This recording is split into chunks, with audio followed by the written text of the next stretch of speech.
I have been thinking a lot about so-called doubting Thomas recently. We can all relate to Thomas. I know I can. Doubts and fears are part of the human condition. They always have been. And in our strange, ever-changing and somewhat unfamiliar world right now, they are surely even more so. The phrase doubting Thomas has passed into our vocabulary, but it's used to describe somebody rather negative. I don't think you'd find anybody being praised or congratulated for being a doubting Thomas. It's not seen as a compliment. But I think that a better name for Thomas the disciple might be angry Thomas, disappointed Thomas, left out Thomas. He had been, like the others, a faithful follower and disciple of Jesus.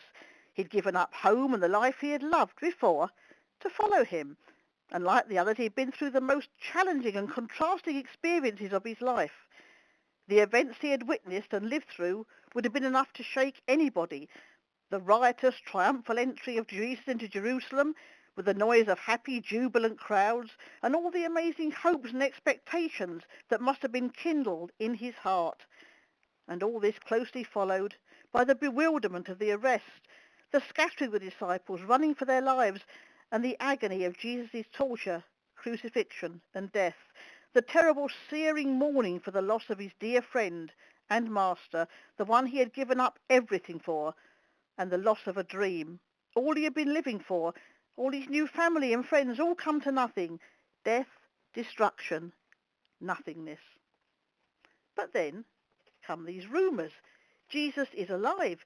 He has been seen by Mary Magdalene. Did Thomas hear these rumours? Could they be true? Uncertainty, fear? But hang on a moment. Jesus now has appeared, entered into the terror of the disciples, hiding in the upper room. And there he was, standing there, saying those words, "Peace be with you." But somebody is missing. Now, we do not know why Thomas was not there with the others at that time, and why he was not hiding away and finding consolation and comfort with his friends, but he wasn't. So you can understand how he must have felt when the others happily announced to him, "Hey, we've seen the Lord." Hurt, left out, disbelieving, rejected, forgotten, and yes, downright angry. So his reaction is hardly surprising, unless I see the mark of the nails in his hands and put my finger in the mark of the nails in his side and put my hand in his side. I refuse to believe. Well, a bit petulant perhaps, certainly extreme and pretty graphic. But anger can make even the best of us say the most unlikely things, especially as anger, as an emotion, does not give you the opportunity or time to think about what you're going to say before it's said. But thankfully, and of course especially thankfully for Thomas, the story does not end there with this outburst of emotion and upset, because a week later, Jesus appears again. And this time, on this occasion, Thomas is there with the others. And there's no chiding or scolding of Thomas for asking for these proofs, no condemnation of his doubt or failure to believe, and there seems to be no sense in which Jesus requires belief for something which doesn't call for evidence. But let's also note that there's no account also of Thomas actually taking Jesus up on the offer of touching his wounds or putting his hand into his side. That doesn't matter anymore. At that moment he can see for himself. And for his part, Thomas then says those amazing words, "My Lord and my God."